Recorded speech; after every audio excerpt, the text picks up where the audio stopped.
يا ملك الموت من الذي بقي من الخلائق؟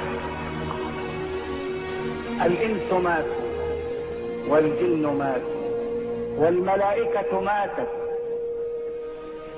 الملائكة عندما نزل قوله تعالى كل نفس ذائقة الموت، قالت الملائكة لسنا نفوسا وإنما نحن أرواح طاهرة.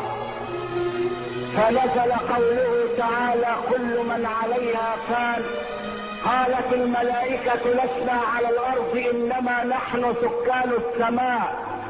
فلما نزل قوله تعالى كل شيء هالك إلا وجهه له الحكم وإليه ترجعون، خرت الملائكة ساجدين لله وقالت سبحان من له البقاء وحده. ماتت الملائكة والإنس والجن والطير وكل ما على الأرض وما فوق السماء، إلا ملك الموت يسأله الله من بقي من الخلائق يا ملك الموت؟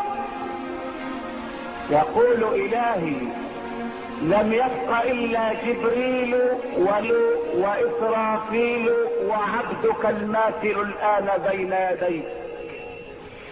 فيقول له الله اقبض روح جبريل يا ملك الموت، فيقبض روح جبريل. من بقي؟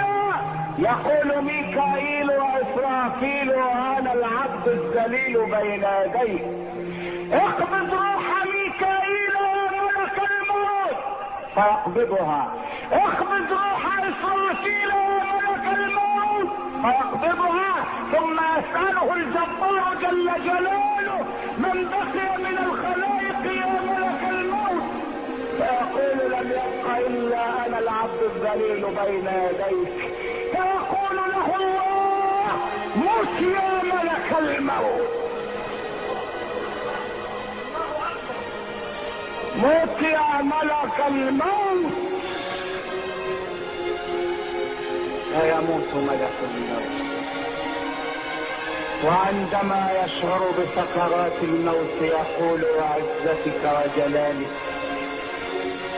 لو كنت أعلم أن سكرات الموت شديدة هكذا لطلبت منك أن تعافيني من قبض أرواح العباد.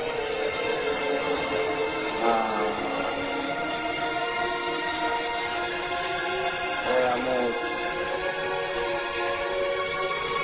ويموت،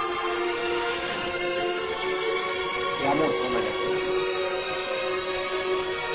وينظر الله إلى الدنيا وهي خاوية على عروشها. الشمس كورت والنجوم انكدرت والجبال سيرت والعشار عطلت والبحار سكرت والنفوس زوجت. السماء كشفت، الجنة أزلفت، الجحيم سعرت. ينظر ربك إلى الدنيا وهي خالية فيقول يا دنيا أين أنهارك؟ أين أشجارك؟ أين بحارك؟ أين قصورك؟ أين الملوك؟ أين الملوك؟ أين أبناء الملوك؟ أين الجبابرة؟ أين أبناء الجبابرة؟ أين الذين عاشوا في خيري وعبدوا غيري؟ لمن الملك اليوم؟ لمن الملك اليوم؟